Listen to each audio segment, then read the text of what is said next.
Kidlat News Updates.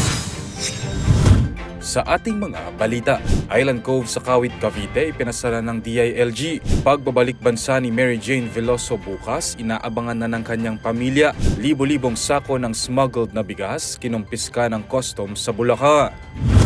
Ako po si Cesar Soriano, kasama ang buong puwersa ng Kidlat News Channel para ihatid ang mga nangunang balita sa buong kapuluan ngayon. Isinara na ng mga otoridad ang Island Cove Resort sa Kawit, Cavite matapos ang serye ng investigasyon at operasyon laban sa umano'y illegal na Pogo Hub na nag-ooperate sa loob ng dating pasyalan. Pinangunahan mismo ni Interior Secretary John Vic Remulla ang operasyon ngayong araw, kasama ang Philippine National Police o PNP, Bureau of Immigration at lokal na pamahalaan ng Cavite. Ayon kay Remulla, malinaw na paglabag sa batas ang mga aktibidad na nadiskubre sa compound. Sa isinagawang inspeksyon noong nakaraang araw, tumambad sa mga otoridad ang mga kagamitan na konektado sa online gambling operations, kabilang na ang mga computer sets, servers at dokumento. Nadiskubre rin sa lugar ang mga dayuhang manggagawa, karamihan ay mga Chinese nationals na nagtatrabaho umano ng walang kaukulang work permits. Matapos ang opisyal na pagsasara, tiniyak ng DILG na patuloy nilang tututukan ang iba pang mga pasilidad na hinihinalang ginagamit sa mga illegal na Pogo operations. Makababalik na ng Pilipinas si Mary Jane Veloso bukas, December 18, matapos ang 14 na taong pagkakakulong sa Indonesia dahil sa drug trafficking. Ayon sa legal counsel nitong si Attorney Edre Olalia, darating si Veloso sa bansa sakay ng Cebu Pacific Flight sa NAIA Terminal 3 Miyerkules ng umaga. Dagdag pa ni Olalia, humiling na sila sa Department of Foreign Affairs o DFA na payagan ng pamilya na salubungin at mayakap si Veloso bago ito ilipat sa kulungan.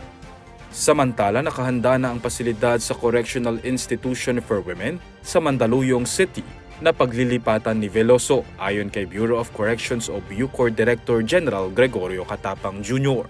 Sasailalim din muna si Veloso sa 5 araw na quarantine period bago payagang mabisita ng mahabang oras ng kanyang pamilya.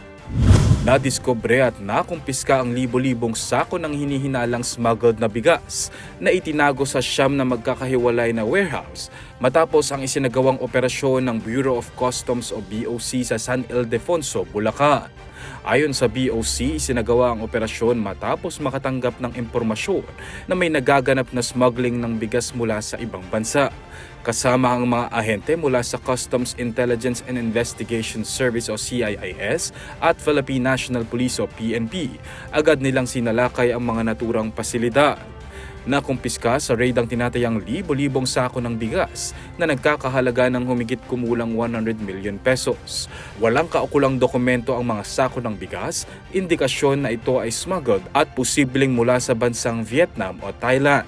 Ayon sa mga otoridad, posibleng ibinebenta ang mga smuggled na bigas sa mas mababang presyo sa lokal na merkado na nagiging sanhi ng pagkalugi ng mga lokal na magsasaka.